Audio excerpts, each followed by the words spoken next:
আসসালামু আলাইকুম ভাই সাহেব, আপনারা সকল ভালো আছেন দেশে অথবা দেশের বাইরে। আলহামদুলিল্লাহ, আপনারা যারা সার্বিক সহযোগিতা করছেন, মায়া মহাব্বত করছেন, আল্লাহ আমারও ভালো রাখছেন। তো আপনার আমার অহংকার, আমাদের গৌরব, আমাদের বড় খাপনর মাদ্রাসার ওয়াজও আজকে 5 তারিখ ইসলামিকা নয়া যে সময় দেশে খেলনা নিষিদ্ধ, তার সিদ্ধান্ত অনেক ভালো লাগছে, যার কারণে একটা ভিডিও করিলাম। যদি ভিডিওটা দেখি আপনার ভালো লাগে, লাইক কমেন্ট শেয়ার করিয়া জনগণকে দেখার সুযোগ করে দিবে। আর ও ভাই সাহেব অনেক কষ্ট করে করছি ভাই একটা ভিডিও, ওটা আপনারা আগে দেখলো পরে গেমস খেলাইবা নে। তো এখন কথা লম্বা করাম না, আগে আপনারা লইয়া যাই প্যান্ডেল দেখাইলাই, গেট দেখাইলাই, পরে আবার খাওয়ার বাজারও আইম লইয়া।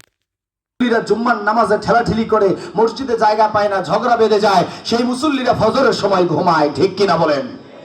তারা গবেষণা করছে আপনার আমার উপরে, গবেষণা করে দেখছে এই মুসল্লিরা জুম্মার নামাজের সময় ভালো মুসল্লি হয়ে যায়, কিন্তু ফজরের সময়, জুহরের সময়, আসরের সময়, মাগরিবের সময়, এশারের সময় তাদেরকে খুঁজে পাওয়া যায় না। তাহাজ্জুদ তো বহু দূরের কথা, ঠিক কিনা বলেন? তাহলে কি বোঝা যাচ্ছে? আমরা কি ইসলামের খুব কাছে না দূরে? কথা কয় না, কাছে না দূরে? এজন্য রব্বুল আলামিন বলেন, ওয়ালা তাত্তাবিউ খুতুওয়াতিশ শাইতান ইন্নাহু লাকুম আদুউম মুবিন।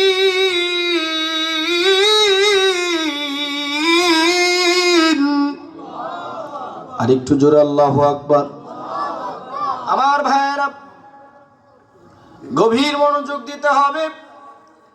আমার আল্লাহ তাআলা জানায়া দেয়, ও পৃথিবীর মানুষ, আমি আল্লাহ তোমাদেরকে মানুষ বানাইলাম বড় মায়া করে, আদর করে, যত্ন করে মানুষ বানায়া দুনিয়ার জমিনে এমনে এমনে ছেড়ে দেই নাই। আমি আল্লাহ চতুর্দিকে আমার রহমতের চাদর বিছিয়ে রেখেছি। বান্দা, তুমি গুনাহ করতে করতে সকাল থেকে সন্ধ্যা পর্যন্ত হয়ে গেল, গুনাহ করতে করতে তওবা ছাড়া ঘুমায় গেলাম। ঘুমের মধ্যে আমি চাইলে তোমার মৃত্যু দিতে পারতাম।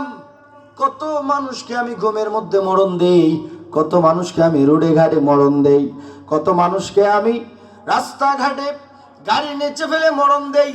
কিন্তু বান্দা, তোমারে আমি সুযোগ দিয়েছি, সারাদিন গুনাহ করার পরেও না বলে আমাদের ভয় লাগে যে অন্তরে, বাবা মারে রাইখো আল্লাহ জান্নাতে। এ মালিক, আমাদের মা বাবার কবর আযাব মাফ করে দাও। মার খানদান, বাবার খানদান, দাদার খানদান, দাদির খানদান, শ্বশুর শাশুড়ি, উস্তাদ পীর বুজুর্গের খানদানের तमाम মুর্দেগার মাফ করে দাও।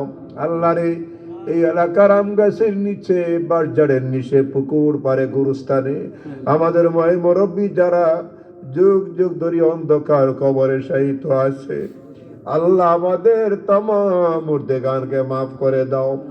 এই মাদ্রাসার খেদমত করে, এই মাদ্রাসায় সহযোগিতা করে করে এই এলাকার তোমার কত মায়ার বান্দা বান্দিরা কবরবাসী, আল্লাহ তাদেরকে তুমি মাফ করে দাও।